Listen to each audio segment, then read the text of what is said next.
Hi guys. So మన Devara look already మనం చూసేసాం. ఇప్పుడు మన సైఫ్ అలీ ఖాన్ లుక్ రిలీజ్ చేశారు మన కొరటాల శివ గారు. ఇప్పుడు సైఫ్ అలీ ఖాన్ అసలు ఎలా ఉండబోతున్నాడు, ఆ గ్లిమ్స్ ఎలా ఉండబోతుంది, మన ఎన్టీఆర్ కి ధీటుగా ఎలా నిలబడబోతున్నాడు, అసలు ఈ సినిమాలో క్యారెక్టరైజేషన్ ఎలా ఉండబోతుంది అనేది చూసేద్దాం. Here we go.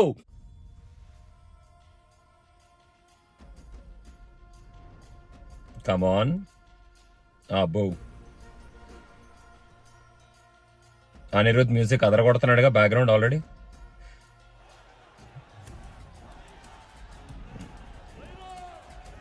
అబ్బో, భైరా. అరే Bhaira is here.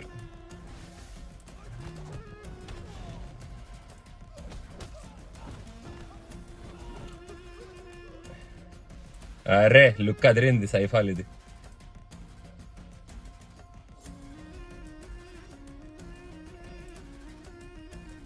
No dialogue?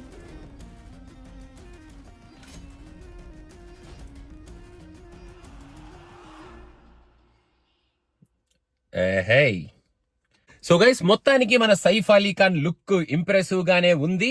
అసలు యాక్చువల్ గా ఏంటి, ఇదేదో హిందీ సినిమా చూసేస్తున్నావా ఏంటి సైఫ్ అలీ ఖాన్ ది అన్న కైండ్ ఆఫ్ ఫీల్ ఆ లుక్ లోంచి అయితే పట్టుకొచ్చారు. సైఫ్ అలీ ఖాన్ నో డౌట్ ఆయన ఒక సూపర్ పర్ఫార్మర్. మంచి క్యారెక్టర్ పడితే దున్ని అవతలేస్తాడు అనేది మన అందరికీ తెలిసిందే.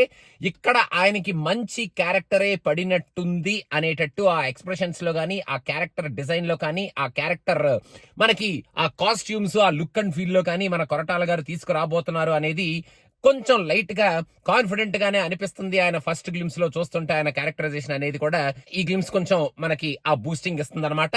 ఓవరాల్ గా మన అనిరుద్ ఇచ్చిన బ్యాక్గ్రౌండ్ స్కోర్ తో మన సైఫ్ అలీ ఖాన్ గారిని మనకి ఎక్కువగా రివీల్ చేయకపోయినా కొంచెం ఆయన characterisation is hunt will be legendary అంటూ మొత్తానికి మరీ ఆయనకి ఏదో కొత్త గెటప్ సెటప్ టచ్ చేయకుండా ఆయన్ని ఉన్న వాళ్ళను ఉన్నట్టు నీట్ గానే చూపిస్తున్నారు. అండ్ ఆ లాంగ్ హెయిర్ లుక్ లో కూడా కొంచెం వింటేజ్ లుక్ లో కూడా బాగున్నాడు సైఫ్.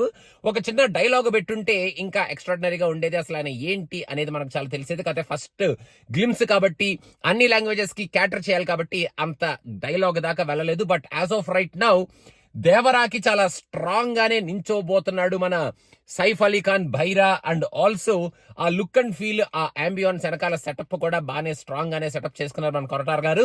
మొత్తానికి సైఫ్ గ్లిమ్స్ ఈజ్ కొంచెం బూస్టింగ్, కాన్ఫిడెన్స్ ఇచ్చే గ్లిమ్సే చూపించారు. ఇంకా we're waiting for the teaser and the confrontation between Devara and Bhaira. So let's see. ఇది పార్ట్ 1 కాబట్టి ఇంకా పార్ట్ 2 లో ఇంకా చాలా చలోక్తులు ఉండొచ్చు. సో చూద్దాం. ఫర్ నౌ మీకు ఎలా అనిపించింది భైరా అనేది కింద కామెంట్స్ లో మెన్షన్ చేయండి. And if you have not watched any of our recent reviews on August 14th and 15th releases cinema picture ఛానల్లో అవన్నీ అలాగా మేము పెట్టాం అనమాట. సో వెంటనే వెళ్ళి చూసేయండి అండ్ మీ వాల్యుబుల్ కామెంట్స్ మాకు తెలియజేసేయండి. Thank you so much guys. Bye bye.